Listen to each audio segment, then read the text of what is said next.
Hi everyone, I'm Mathieu Bolteau, a PhD student in the Digital Science Lab of Nantes in France, and I'm going to talk about the modeling of human embryonic development using a Boolean network as a framework. So first, how works human embryonic development? Briefly, I'm focusing on the 7th first day of the development before the implantation in the endometrium. So from the fertilization, the embryo goes through different stages where different cell types appears. These cell types are represented by the different color in the first figure. And for the second figure, we can sum up the embryo development. And as you can see, we can observe two specifications that occurs during the development leading to three cell fates, the primitive endoderm, the epiblast, and the trophectoderm in blue. So to model the development, our method focuses on two developmental stages, and we applied our method on medium and late TE, shown here on the second figure. Here, we can see our method pipeline comprising three main steps: the PKN reconstruction, the experimental design reconstruction, and the inference of Boolean networks. Well, so the first step consists of reconstructing a prior knowledge network, a PKN, and our method is based on queries on pathway command database. So from an input gene list, we search in database for some genes that interact with the input genes. That allows us to reconstruct a PKN. This PKN is a labeled and oriented graph containing gene interactions. This graph comprises nodes that are genes or protein complexes and some edges that are transcription regulation, like an activation or inhibition between two genes. The second step consists to identify pseudo-perturbation from our expression data, given the reconstructed PKN.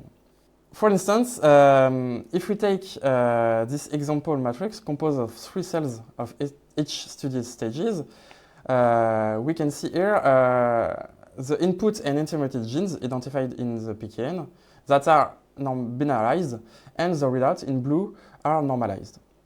The idea here is to select a set of k genes, and here k equals 3, and we need to identify pairs of cells for each stages where the expression vectors for the k genes are similar.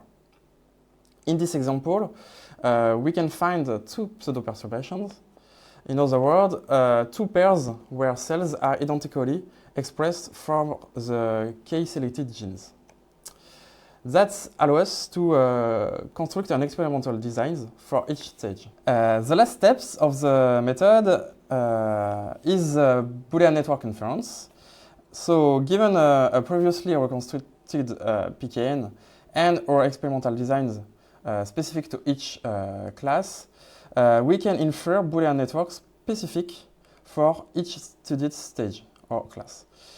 These Boolean networks are compatible both with the PKN topology and with the gene expression of the experimental design. With these Boolean networks, we can discriminate both studied developmental stages. Regarding results, we can reconstruct this type of PKN composed of 233 nodes and 369 edges. We can also see our three types of gene represented by the three colors, red, blue, and green. So, thanks to this PKN and the experimental design reconstructed before, we can infer this type of Boolean networks that allow us to discriminate and identify some regulatory mechanisms specific to each studied stage. Briefly, in our Boolean network here, we can observe that late TE Boolean networks are more complex than medium TE ones. To finish, for more information about our method and findings, please feel free to meet me at the poster sessions. And I would like to thank my collaborators and the project financing my PhD thesis. I also thank the JDR BIM, and thank you for listening, and see you at the conference.